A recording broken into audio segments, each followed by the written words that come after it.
Hi, it's HardReset and today I'll show you how to fix Face Unlock not working on POCO C85.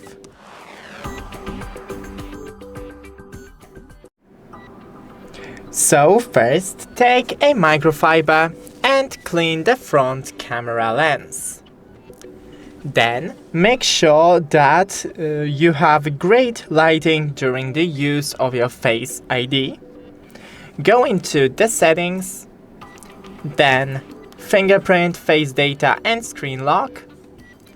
Face unlock, draw your pattern or type in the pin.